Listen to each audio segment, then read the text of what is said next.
ฮียนคณะประธานกองประชุมพบปะแลกเปลี่ยนบทเรียนเกี่ยวกับการจัดตั้งปฏิบัติ3ภาระบทบาทของสภาคันแขวงในวันที่11มีนาคม2026นี้ที่สภาประชาชนแขวงบ่อแก้วเป็นเจ้าภาพเข้าร่วมมีท่านจอมศรีรัตนปันธ์ประธานสภาประชาชนแขวงบ่อแก้วท่านบุญมีพิมพ์สอนประธานสภาประชาชนแขวงคำม่วนมีบรรดาคณะประจำสภาประธานห้องประธานคณะกรรมการหัวหน้าห้องหัวหน้าแขนงการพนักงานวิชาการ2แขวงบ่อแก้วคำม่วนเข้าร่วมกองประชุมทั้ง2แขวงแม่นได้แลกเปลี่ยนบทเรียนเกี่ยวกับการจัดตั้งปฏิบัติ3ภาระบทบาทโดยเฉพาะแม่นด้านนิติกรรมด้านการตกลงปัญหาสำคัญพื้นฐานของแขวงและด้านการติดตามกฎกาสำหรับแขวงบ่อแก้วรายงานสภาพรวมในการจัดตั้งปฏิบัติ3ภาระบทบาทโดยแม่นทานคำจันทร์อินทจักรรองประธานสภาประชาชนแขวงบ่อแก้ว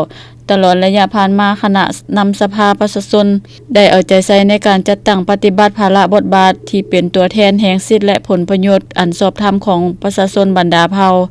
โดยเฉพาะแม่นได้ปฏิบัติ3ภาระบทบาทเป็นต้นแม่นด้านนิติกรรมได้เอาใจใส่ประสานสมทบและสุขอยู่องค์การปกครองแขวงเพื่อสร้างนิติกรรมใต้กฎหมายของแขวงนำเสนอต่อกองประชุมสภาประชาชนแขวงพิจารณารับห้องนิติกรรมต่างๆเป็นบอนอิงและอำนวยความสะดวกให้แก่การจัดตั้งและการเคลื่อนไหวเวียกงานต่างๆด้วยการคุ้มครองรัฐคุ้มครองสังคมด้วยกฎหมายการตกลงปัญหาสำคัญพื้นฐานของแขวงผ่านกลไกการดำเนินกองประชุมสมัยสามัญกองประชุมสมัยวิสามัญและกองประชุมคณะประจำสภาประชาชนแขวงได้ค้นคว้าพิจารณารับรองเอาปัญหาสำคัญพื้นฐานของแขวงได้ทั้งหมด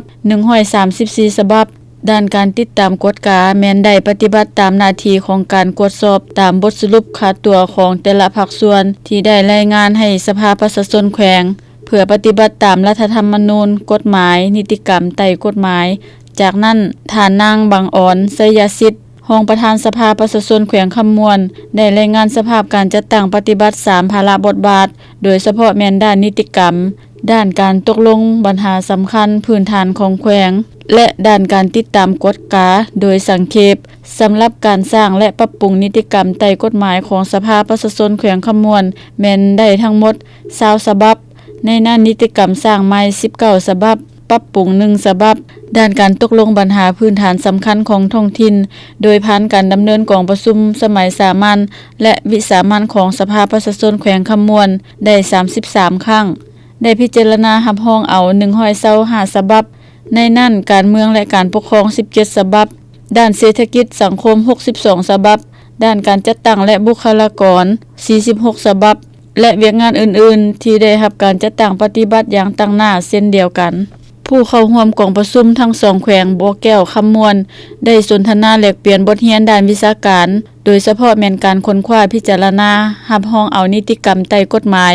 การแก้ไขคำร้องและคำเสนอของประชาชนผ่านโทรศัพท์สายด่วนเพื่อสอบหาวิธีแก้ไขคำร้องและคำเสนอต่างๆของประชาชนได้รับการแก้ไขอย่างเป็นธรรมตามขบวนการยุติธรรมนำอีก